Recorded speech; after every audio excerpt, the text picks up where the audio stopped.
Hi there, this is Caitlin Beegler. I am doing a summary of William Harris's Five Windows to the Soul for the UW Stout graduate class, Curriculum Theory and Practice, for the spring of 2018.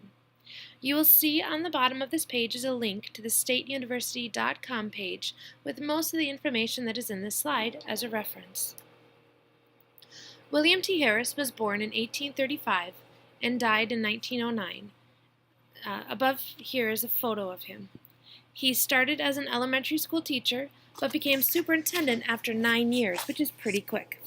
Harris served as the chief administrator of the St. Louis Public Schools from 1868 to 1880. In 1879, Harris became a faculty member at A. Bronson's Alcott's Concord School of Philosophy until 1888, and then was the United States Commissioner of Education from 1889 to 1906. Harris was a flourishing philosopher, and one could argue that his integration of his educational and philosophical work could define him as an educational philosopher, but that's just my personal interpretation. He wrote essays such as Goethe's Theory of Colors, The Phenomenology of Spirit, and Aristotle's Teleology. The Journal of Speculative Philosophy, which Harris founded and edited, included highlights from academics such as John Dewey, William James, Charles Peirce, Josiah Royce, G. Stanley Hall, and Georges Morris.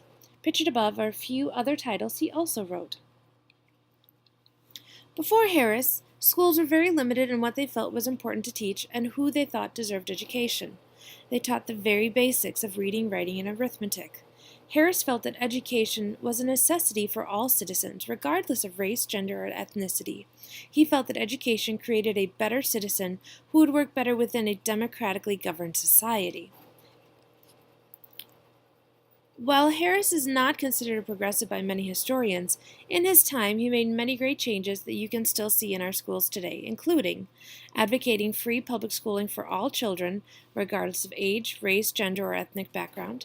He criticized corporal punishment in favor of self-discipline based on the child's own internal moral values. He integrated libraries into the schools and emphasized the importance of learning foreign languages. The 5 windows of the soul are Harris's 5 main areas of curriculum within the public school. He felt no one area was more important than another. The first 2 areas listed, mathematics and geography, are important so students understand humanity's conquests, how we divide up the world, and how we understand nature. The other 3, literature, grammar, and history, were more connected to human life. Literature reveals literary works of art. Grammar taught students how to properly use the language, and history leads students to a better understanding of the nation's institutions. Harris believed in a subject-centered school and did not find vocational or extracurricular training to be of use or importance.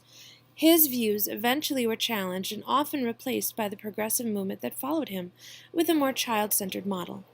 I would argue, however, that our current climate and culture has brought back the importance of the 5 windows to the soul through our intense use of standardized assessments. Another view may be our focus on STEM. Science, technology, engineering, and mathematics is the new version of 5 windows to the soul. In his time, Harris was able to bring about positive changes that enhanced our students' education, and many of his innovations are still seen in our schools today.